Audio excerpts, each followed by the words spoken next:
ഇന്ന് ഞാൻ ഇട്ടിരിക്കുന്ന വീഡിയോ സോഫ്റ്റ് ആയിട്ടുള്ള പൂരിയുടെ റെസിപ്പിയാണ്. അതിനകത്ത് ഞാൻ എണ്ണയോ അരിപ്പൊടിയോ റവയോ നെയ്യോ ഈസ്റ്റോ സോഡാപ്പൊടിയോ അങ്ങനെയുള്ള ഐറ്റംസ് ഒന്നും ചേർത്തിട്ടില്ല. ഗോതമ്പ് പൊടിയും ഉപ്പും വെള്ളവും മാത്രമേ ഉള്ളൂ. പക്ഷേ ആദ്യം ഞാൻ ഗോതമ്പ് പൊടി ഇട്ട് അതിനകത്ത് ഉപ്പിട്ട് കഴിഞ്ഞിട്ടാണ് വീഡിയോ എടുത്താലോ എന്ന് ആലോചിച്ചത്. അത് കാരണമാണ് ആദ്യ ഭാഗത്തിൻ്റെ വീഡിയോ ഇല്ലാതായിപ്പോയി. അതിനകത്ത് ഞാനൊന്നും ചേർത്തിട്ടില്ല. ഇതുപോലെ 4 വശവും വെള്ളം കുടഞ്ഞ് കുറേശ്ശെയായിട്ട് വെള്ളം ഒഴിച്ച് ഇങ്ങനെ മിക്സ് ചെയ്ത് കുഴച്ചെടുത്ത് കഴിഞ്ഞാൽ പൂരി നല്ല സോഫ്റ്റായിട്ട് കിട്ടും. അത് ഞാൻ വീഡിയോ കുറച്ച് ലോങ് ആയിട്ടുണ്ട്. പക്ഷേ ഞാനത് സ്പീഡ് കൂട്ടിയിട്ടേക്കുന്നത് കാണുന്നവർക്ക് ലാഗ് തോന്നാതിരിക്കാൻ വേണ്ടിയിട്ടാണ് ഞാൻ അങ്ങനെ ചെയ്തിരിക്കുന്നത്.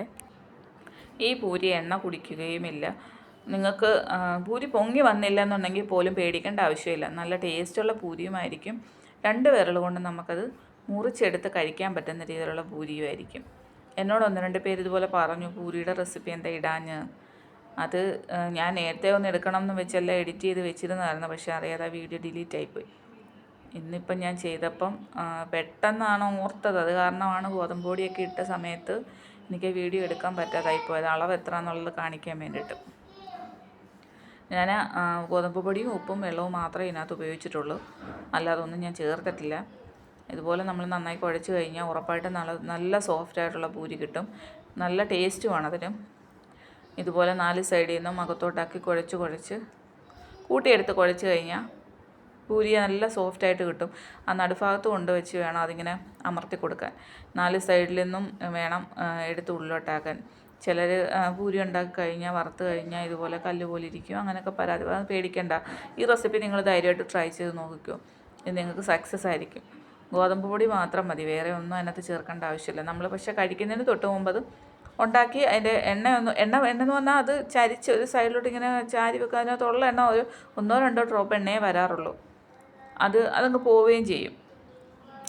എണ്ണ ഉണ്ടായിരിക്കത്തില്ല ഈ പൂരിയിൽ. അത് ഞാൻ ഉറപ്പ് പറയുന്നു. നിങ്ങൾ ട്രൈ ചെയ്ത് നോക്കിയിട്ട് എനിക്ക് തീർച്ചയായിട്ടും കമൻറ്റ് ഇടണം, ഈ പൂരി എണ്ണ കുടിക്കുന്നുണ്ടോ എന്നുള്ളത്. കാരണം ഞാനിവിടെ ചെയ്യുമ്പോൾ ഞാനിങ്ങനെ തന്നെയാണ് ഇവിടെ പൂരി ഉണ്ടാക്കാറ്. ഇതുവരെ എനിക്ക് എണ്ണ കുടിക്കുന്ന പ്രശ്നമോ ഓയിലി ആയിട്ടോ ഒന്നും തോന്നിയിട്ടില്ല. ഇതുപോലെ 2 ബോളാക്കി ഒരു 10 മിനിറ്റ് ഒന്ന് അടച്ച് വെക്കുക. മാവ് ഒന്നുകൂടെ ഒന്ന് സോഫ്റ്റായി കിട്ടും. 10-15 അരമണിക്കൂർ വെച്ചിരുന്നാലും കുഴപ്പമില്ല. അടച്ച് വെക്കണം, അത്രയേ ഉള്ളൂ. മാവ് അടച്ച് വെച്ചേക്കണം. എന്നിട്ട് അതെടുക്കുക. ഞാനിപ്പം വീഡിയോയ്ക്ക് വേണ്ടിയിട്ട് ഒരു 3 പൂരി മാത്രമേ ഉണ്ടാക്കിയിട്ടുള്ളൂ. അത് കഴിക്കാൻ നേരം മാത്രം ഉണ്ടാക്കി എടുക്കുക. അത് കഴിഞ്ഞിട്ട് ബാക്കിയുള്ള അടച്ച് വെക്കുക, അല്ലെങ്കിൽ ഒരുമിച്ച് ഉണ്ടാക്കി എടുക്കുക. ഉരുളയെ ഉരുട്ടി പരത്തി ഒരുപാട് സമയം വെച്ചേക്കരുത്. പൂരി ഏത് റെസിപ്പി ട്രൈ ചെയ്താലും നിങ്ങൾ പൂരി പരത്തി ഒരുപാട് സമയം വെച്ചിട്ട് പൂരി വറുത്ത് കോരിക്കഴിഞ്ഞാൽ അത് പൊങ്ങത്തില്ല. ഈ പൂരി കുഴച്ചിട്ട് ഉണ്ടയാക്കി ആവശ്യത്തിനുള്ള ബോൾസ് എടുത്തിട്ട് വറുത്തെടുക്കുക. അന്ന് എണ്ണ പോവുകയും ചെയ്യും ഉറപ്പായിട്ടും. ഇതുപോലെ പിന്നെ പരത്തുമ്പോൾ ഞാൻ ഓയിൽ ഉപയോഗിക്കാറില്ല. ആ ഗോതമ്പ് പൊടി തന്നെയാണ് ഉപയോഗിക്കുന്നത്. എന്നാലും ചോദിക്കും എണ്ണ കറക്കാറില്ല എന്ന്. അതിന് മുമ്പായിട്ട് പരത്തി എണ്ണയിലോട്ട് ഇടുന്നതിന് മുമ്പായിട്ട് ഞാൻ ആ പൊടി ഫുള്ള് മാക്സിമം തട്ടിക്കളഞ്ഞിട്ടാണ് ഞാൻ എണ്ണയിലോട്ട് ഇടാറുള്ളത്. എണ്ണ കറക്കില്ലെന്ന് ചോദിച്ചാൽ കറക്കത്തില്ല എന്ന് എനിക്ക് ഉറപ്പ് പറയാൻ പറ്റത്തില്ല. കാരണം ലാസ്റ്റ് ആകുമ്പോൾ ഈ പൊടി പല പൂരി ഇട്ട് കഴിയുമ്പോൾ എവിടെയെങ്കിലുമൊക്കെ പറ്റിപ്പിടിച്ച പൊടികളൊക്കെ കാണും. അതൊക്കെ വീണ എണ്ണ ചെറുതായിട്ട് കറക്കും എന്നല്ലാതെ ഫുൾ എണ്ണ കറക്കാറില്ല. ഇങ്ങനെ ഒരുപാടങ്ങനെ ഐസായിട്ട് പരത്തുകയും ചെയ്യരുത്. ഒരു ചെറിയ കനത്തിൽ വേണം ആ പൂരി പരത്തിയെടുക്കാൻ. നമുക്ക് ഈ 3 പൂരി പരത്തിയത് ഒന്ന് വറുത്ത് കോരി നോക്കാം. ഞാൻ 3 എണ്ണമാണ് പരത്തിയെടുത്തത്. ഇപ്പോൾ കാണിച്ചിട്ടുണ്ടല്ലോ.